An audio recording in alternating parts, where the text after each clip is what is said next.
अच्छे इंसान के साथ हमेशा अच्छा होता है। यह एक कहावत है।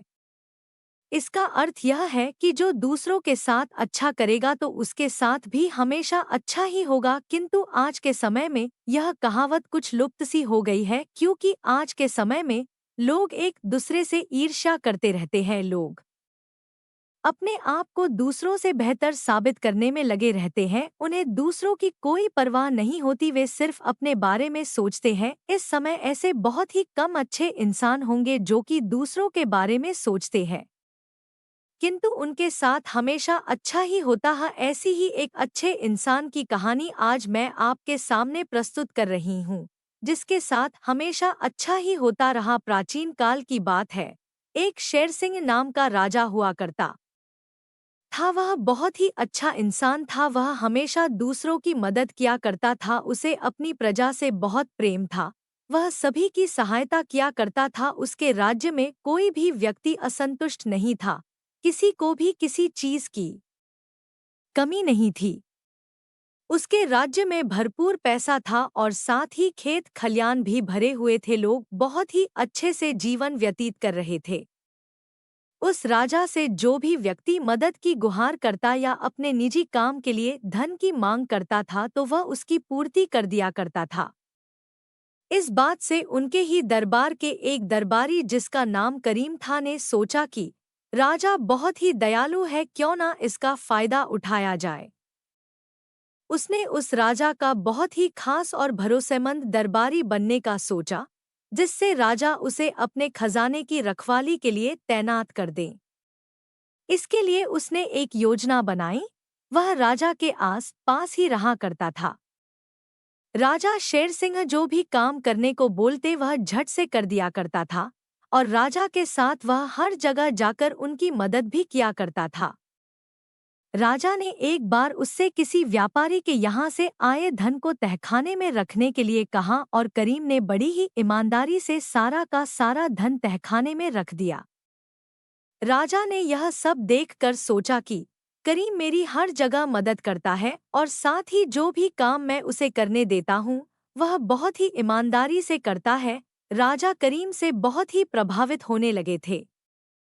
करीम को भी लगने लगा कि राजा उससे प्रभावित हो चुके हैं।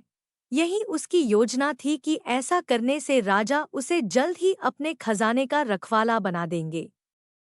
राजा ने करीम को बुलवाया। करीम मन ही मन बहुत खुश हो रहा था कि अब बस राजा उसे अपने खजाने का रखवाला बनाने की बोलने ही वाले हैं। यह सोचते सोचते वह राजा के पास पहुंचा। राजा ने उससे कहा, करीम तुम अपने काम में बहुत ही ईमानदार हो।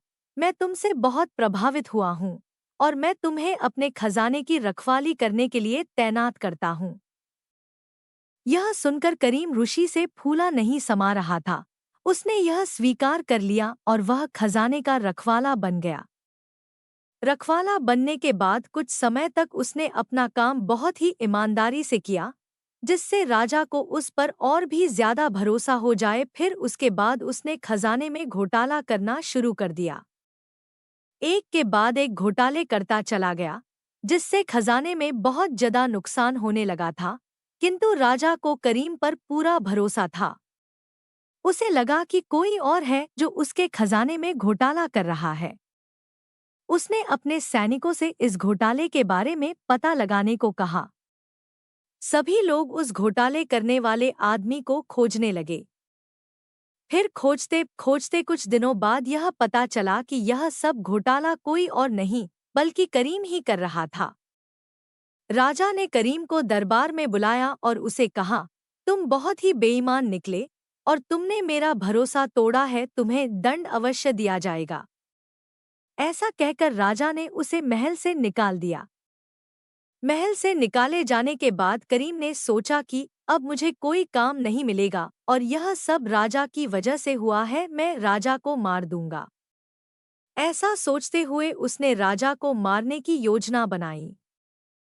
वह चुपके से छिपते हुए महल के अंदर घुस गया और किसी तरह वह महल के रसोई घर में पहुंच गया। वहां पहुंचकर उसने राजा के खाने में जहर मिला दिया, जिससे राजा की मृत्यु हो जाए। किंतु राजा बहुत ही दयालु और अच्छा इंसान था। उसने यह खाना गरीबों में बांटे जाने का ऐलान कर दिया। करीम यह सुनकर डर गया। उसे लगने लगा कि मैं तो राजा को मारना चाहता हूँ, लेकिन ये खाना मासूम और गरीब लोगों को खिलाया जाने वाला है, किंतु मैं उन सब की मृत्यु नहीं होने दे सकता हूँ। तब वह राजा के पास गया और उनसे कहने लगा कि हे राजन, यह खाना गरीबों में मत बांटिए, इसमें जहर मिला है। मुझे क्षमा कर दीजिए, मैं लालच में आने के कारण यह गलत कदम उठा बैठा। इस तरह राजा के अच्छे स्वभाव के कारण उनकी जान भी बच गई और करीम भी उनके इस आचरण से बहुत प्रभावित हुआ और उसने राजा के दिखाए गए रास्ते पर चलने का फैसला किया। साथ ही वह भी एक अच्छा इंसान बन गया।